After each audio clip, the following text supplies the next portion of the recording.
Welcome to my channel. প্রিয় চাকরি প্রার্থী বন্ধুরা, তোমাদের আজকে যারা ফুড এসআইয়ের পরীক্ষা দিচ্ছিলে, আজকে ফার্স্ট শিফট, সেকেন্ড শিফট এবং থার্ড শিফট অর্থাৎ 16 তারিখে যে 3টে শিফট ছিল, সেই 3টে শিফটের কিন্তু পরীক্ষা অলরেডি হয়ে গেছে। তো ফার্স্ট শিফটের আমি আজকে কোশ্চেন যেগুলো এসেছিলো তার অ্যান্সার কি নিয়ে চলে এসেছি। 16/3/2024 আজকে ফুড এসআইয়ের ফার্স্ট শিফটের কোশ্চেন নিয়ে চলে এসেছি এবং তার যেগুলো অ্যান্সার ছিল সেগুলো নিয়ে চলে এসেছি। ভিডিও দেখতে থাকো, ভিডিওর শেষ পর্যন্ত থাকো এবং বাকি দুটো শিফট যে হয়েছে তারও কোশ্চেনের সলিউশন বা অ্যান্সার কি খুব তাড়াতাড়ি নিয়ে আসছি, একটু অপেক্ষা করো, কিছুক্ষণের মধ্যেই আপলোড করে দেবো চ্যানেলে। চলো দেখতে থাকো। দেখো, জিকে থেকে বেসিক্যালি যে কোশ্চেনগুলো এসেছিলো সেই কোশ্চেনগুলো এখন আলোচনা করছি। প্রথম কোশ্চেন ছিল, পোলিও কি ঘটিত রোগ হবে ভাইরাস ঘটিত রোগ? মিনামাটা রোগের কারণ কি? পারদ। প্লেগ রোগের মূল কারণ কি? ইঁদুর। খুব সহজ কিন্তু কোশ্চেন এসেছে, যারা মোটামুটি প্র্যাকটিসের মধ্যে ছিল তারা সব কোশ্চেনই করতে পারবে। মানবদেহে অস্থির সংখ্যা 206টি। বিশ্ব উষ্ণায়নের জন্য দায়ী কোন গ্যাস? কার্বন ডাইঅক্সাইড, প্রত্যেকেরই জানা।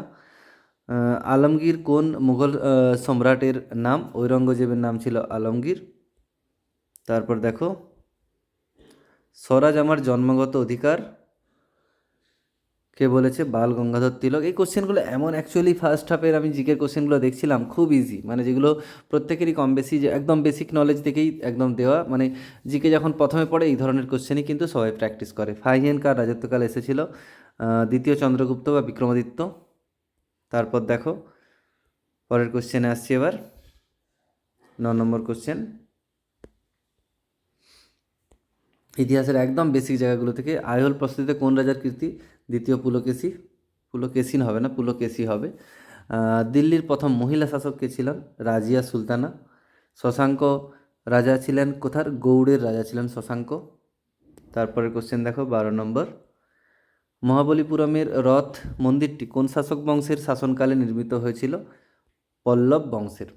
তারপরে আকবরনামা কার লেখা? আকবরনামা লেখা আবুল ফজলের।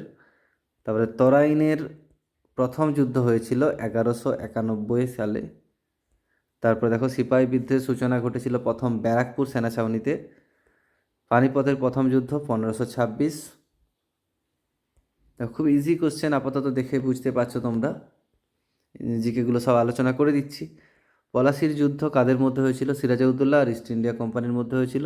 জলে কী কী রাসায়নিক মৌল থাকে? Hydrogen, oxygen. H2O, আমরা জানি জলের সংকেত হচ্ছে H2O। হাইড্রোজেন দুটো থাকে একটা অণুতে আর অক্সিজেন একটা অণু থাকে। তারপরে দেখো, উদ্ভিদ কোন প্রক্রিয়ায় খাদ্য তৈরি করে? এটা প্রত্যেকেরই জানা, সালোক সংশ্লেষ প্রক্রিয়া। ভিটামিন সি কোথায় পাওয়া যায়? পাতিলেবু। 4টে অপশান ছিল, তার মধ্যে পাতিলেবু।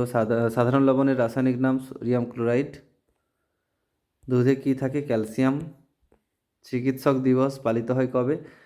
1 জুলাই। গাজরে কোন ভিটামিন থাকে? Vitamin A. কর্নিয়া দেহের কোন অংশের অবস্থিত? চোখে কর্নিয়া থাকে, আমরা জানি, রেটিনা, কর্নিয়া এগুলো চোখে থাকে। তারপরের কোশ্চেনে আসছি, 25টা হলো, আরও 25টা জিকে রয়েছে। তারপরের কোশ্চেন দেখো, কৈবর্ত বিদ্রোহের নেতার নাম কি ছিল? দিব্য। এটা একটু অন্য কোশ্চেন, তো এটাও আশা করি যারা ইতিহাস প্র্যাকটিস করছে তারা ইজিলি পেরে যাবে। জাতীয় কংগ্রেস, ইতিহাস থেকে আরেকটা প্রশ্ন, প্রথম অধিবেশন কবে হয়েছিল? প্রতিষ্ঠিত হয়েছিল কবে? 1885। ব্রিক্সের নাম রয়েছে একটা অ্যাব্রিভিয়েশন অ্যাকচুয়ালি এটা, তো রাষ্ট্রসমূহের গোষ্ঠী। ব্রিক্স কি? তারপর দেখো, জাতীয় সংবিধান সভার প্রথম অধ্যক্ষ কে ছিলেন? এটা GV মাভালঙ্কার। তারপর দেখো, ভারতের সংবিধান কবে গৃহীত হয়েছিল? 1949 সালে 26শে নভেম্বর ভারতের সংবিধান গৃহীত হয়েছিল। রাজ্যসভায় সভাপতিত্ব করেন কে? উপরাষ্ট্রপতি। তারপর প্রশ্ন, আনন্দমঠ কার লেখা? বঙ্কিমচন্দ্র চট্টোপাধ্যায়ের লেখা আনন্দমঠ। ভারতের প্রজাতন্ত্র দিবস কবে ঘোষিত হয়? 1950-এ।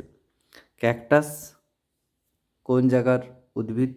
এটা হচ্ছে মরুভূমি অঞ্চলে ক্যাকটাস জাতীয় ছোট ছোট গাছ তৈরি হয়, ঠিক আছে? ক্যাকটাস জাতীয় গাছগুলোকে মরুভূমিতেই দেখতে পাওয়া যায় বেসিক্যালি। তারপরের প্রশ্ন,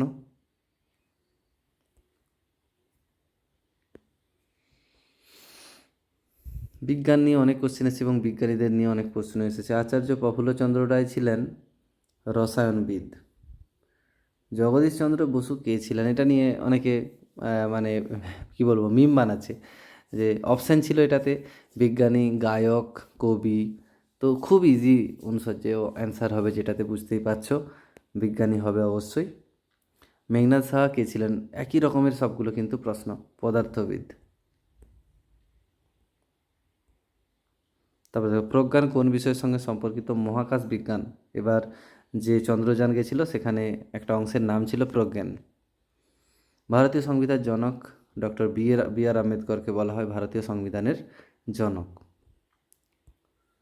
সুপ্রিম কোর্টের প্রধান বিচারপতিকে কে নির্বাচন? অবশ্যই ভারতের সব থেকে যেটা প্রথম পুরুষ রাষ্ট্রপতি, তিনি নির্বাচন করেন সুপ্রিম কোর্টের প্রধান বিচারপতিকে। পরিবেশ দিবস 5ই জুন, এটা প্রত্যেকের জানা। তারপরে দেখো, রানীগঞ্জে কোন খনিজ পদার্থটি পাওয়া যায়? রানীগঞ্জে খনিজ পদার্থ পাওয়া যায়, দেখতে পাচ্ছ, কয়লা। ঠিক আছে, আচ্ছা পরের কোশ্চেনগুলো নিয়ে আসছি।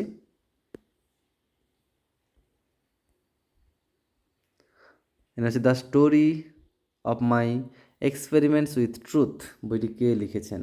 মহাত্মা গান্ধীর লেখা বই। G20 গোষ্ঠীভুক্ত দেশগুলির সভাপতি কে?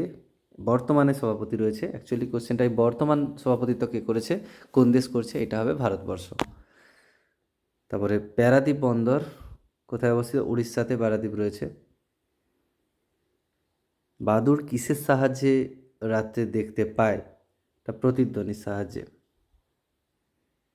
পরের প্রশ্ন দেখো, দার্জিলিং কিসের জন্য বিখ্যাত? এটা অবশ্যই চায়ের জন্য, কারণ আমরা বারবার শুনতে থাকি যে দার্জিলিং চা, দার্জিলিং টি, দার্জিলিং চা। ঠিক আছে, চায়ের জন্য অবশ্যই সবথেকে বেশি বিখ্যাত হবে দার্জিলিং, চায়ের জন্য।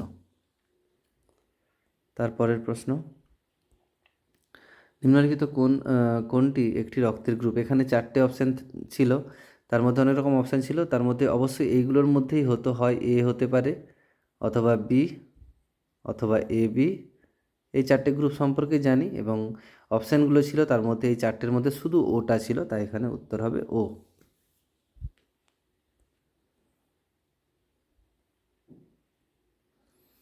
স্বাধীন ভারতের প্রথম উপরাষ্ট্রপতি কে ছিলেন? প্রথম রাষ্ট্রপতি বললে সেটা হতো রাজেন্দ্র প্রসাদ, প্রথম উপরাষ্ট্রপতি ডক্টর এস রাধাকৃষ্ণন।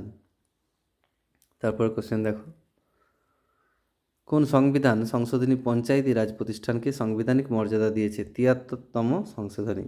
ঠিক আছে, দেখো মোটামুটি জিকে কোশ্চেনগুলো আলোচনা করে দিলাম তোমাদের। এবার ম্যাথামেটিক্সের অনেকে বলছিল ম্যাথামেটিক্সের, কারণ 50 নম্বরের জিকে ছিল এবং 50 নম্বরের ম্যাথামেটিক্সের কোশ্চেন ছিল।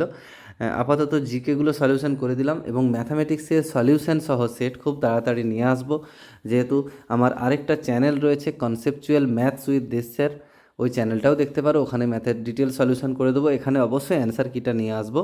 তো ডিটেল সলিউশন কিন্তু আমার আরেকটা যে চ্যানেল রয়েছে কনসেপচুয়াল ম্যাথস উইথ দেশ স্যার, ওখানে তোমরা পেয়ে যাবে। এখানে অ্যান্সার কিটা নিয়ে চলে আসবো, দেখছি কালকের মধ্যেই অ্যান্সার কিটা নিয়ে আসার চেষ্টা করছি।